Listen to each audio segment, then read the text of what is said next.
So I think as far as what a Catholic institution, how that serves the church, I think our goalpost or our guiding framework can be something like Ex Corde, where we look as an institution, how are we helping our students to pursue the truth?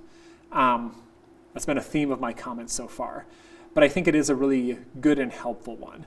How do we as an institution enable students to pursue the truth? And I think I like that in a way because it's broad enough that members of the community that is at a Catholic college or university is able to get behind that wholeheartedly.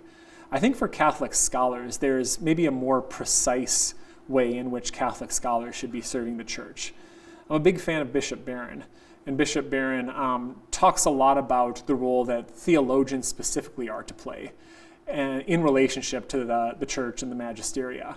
And he talks a lot about the magisteria and the church being something like the referees at a basketball game, who define the rules, who call fouls, who are watching the game very, very closely, but for the most part are supposed to be on the sidelines.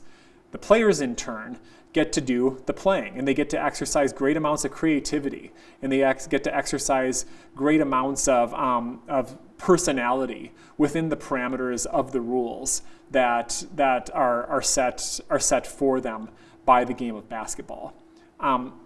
That's for theology specifically, but I think it's not a bad analogy for Catholic scholars generally.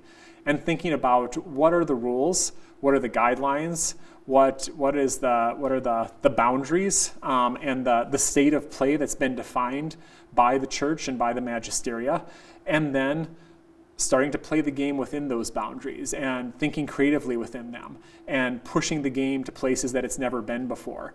And I think that it's tempting to think that's constricting, but as a Catholic scholar, I find it very freeing.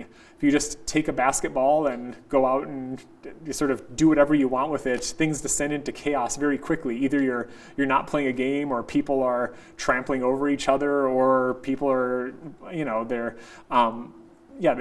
committing fouls left and right. So as a Catholic scholar, I find the analogy to be very helpful. As here's the arena that's been set for you, and here's where you get to work within. And from there, get as creative and bring as much personality to that as possible. I'm a philosopher, so I'm probably a little closer to theology than others. Maybe the analogy wouldn't land as well with somebody working in a chemistry lab or something. But I found that to be a really helpful way of thinking about it.